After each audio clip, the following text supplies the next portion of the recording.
বেশ কয়েকদিন হলো তোমাদের সাথে ঘোরাঘুরির ব্লগ শেয়ার করতে পারছি না, কারণ এখন চলছে ব্রাইডাল সিজন। আর সিজনের কাজগুলো করতে করতেই আমি আর ঘুরতে যাওয়ারও সময় পাচ্ছি না, আর তোমাদের সাথে ব্লগও শেয়ার করতে পারছি না। তাই এখন তোমাদের সাথে এই ব্লগগুলো শেয়ার করছি। তো তোমরা এখন এই ব্লগগুলো দেখো, কিছুদিন পরে আবার ঘোরাঘুরির ব্লগ নিয়ে আসবো তোমাদের সঙ্গে শেয়ার করব। ডেটটা ছিল এপ্রিলের 30 তারিখ, আর আজকে আমার ব্রাইডালের একটা বুকিং ছিল, রিসেপশন ব্রাইড। তো আমার বাড়ির কিছুটা দূর এগিয়ে কিন্তু ব্রাইডের লোকেশন ছিল। তো এখানে পাপিয়াকে ডেকে নিয়েছি, ও টোটো নিয়ে চলে এসছে।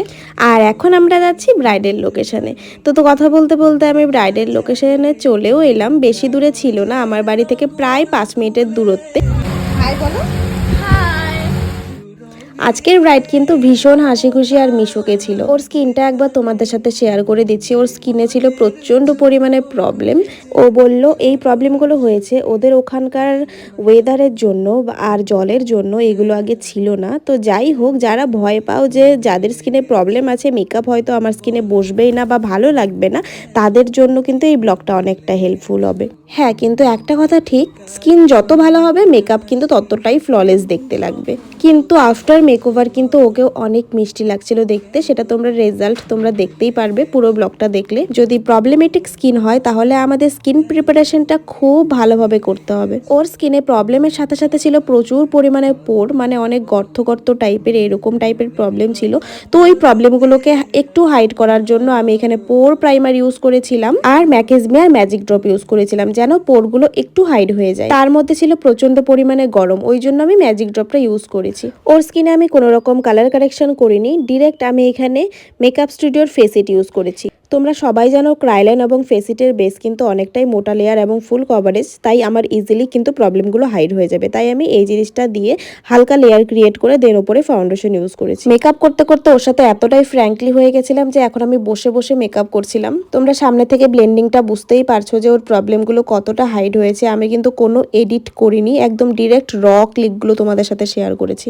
আমি এখানে ক্রিম ব্লাশন, ক্রিম কন্টুর এগুলো স্কিপ করেছি। আমি ফাউন্ডেশন আর হাইলাইট অ্যাপ্লাই করার পরেই আমি এখানে ম্যাকের কম্প্যাক্ট দিয়ে সেট করেছি। তার আগে অবশ্যই আমি ট্রান্সলেশন পাউডার দিয়ে সেট করেছিলাম। ম্যাকের কম্প্যাক্ট দিয়ে সেট করার পরে আমরা আরেকটু কভারেজ পেয়ে গেছি এবং প্রবলেমগুলো আরেকটু হাইড হয়ে গেছে। যতটা পেরেছি তোমাদের সাথে ফুল বেস মেকআপটা শেয়ার করেছি, আই মেকআপটা শেয়ার করতে পারিনি। পরের ক্লিকগুলো আমরা নিতে পারিনি কারণ আরও দুটো পার্টি মেকআপ ছিল। দেখো তোমরা ফাইনাল রেজাল্ট দেখতেই পারছো যে কেমন লাগছে ওকে দেখতে। অবশ্যই কমেন্ট করে জানিও। ও তো আয়নায় নিজেকে দেখে ভীষণ পরিমাণে হ্যাপি ছিল, কারণ ওর বিয়ের লুকটা অতটা ভালো হয়নি, আমাদেরকে জানিয়েছিল। ওখানে আমি পার্টি লুকও করেছিলাম, এই যে তার ফাইনাল লুক, এটাও তোমাদের সাথে এই ক্লিপেই অ্যাড করে দিলাম। ফটোগুলো তোমরা দেখে নাও যে কেমন হয়েছে। অবশ্যই কিন্তু কমেন্ট করতে ভুলো না। আর এই যে আমাদের কাজ শেষ, এখন আমরা গুটিয়ে একদম বাড়ি চলে এসেছি। ওখানে দিয়েছিল আমাদের মিষ্টি, তো এখানে স্টুডিওতে এসে আমরা মিষ্টিগুলো খাচ্ছিলাম আর মজা করছিলাম ও আর আমি। মাও এখানে দাঁড়িয়ে দাঁড়িয়ে আমাদের কীর্তিকলাপগুলো দেখছিল যে মিষ্টি খাচ্ছে, সেটাও আবার ভিডিও করতে হয়, তো কি করব বলো। তো এই ছিল আজকের পুরো ব্লগটা। তোমাদের কেমন লাগলো, যতটুকু পারলাম তোমাদের সাথে শেয়ার করলাম। আমাদের আপকামিং ব্রাইড যারা আছো, যারা ভয় পাচ্ছ প্রবলেমেটিক স্কিনে তোমরা মেকআপ ক্যারি করতে, তারা নির্দ্বিধায় কিন্তু মেকআপ ক্যারি করতে পারো। আজকের ব্লগটা আমি এখানে শেষ করছি। সবাই খুব ভালো থেকে সুস্থ থেকো। পরবর্তী ব্লগ কিন্তু খুবই সুন্দর একটা ব্লগ আসতে চলেছে। তো আজকের জন্য সবাইকে টাটা।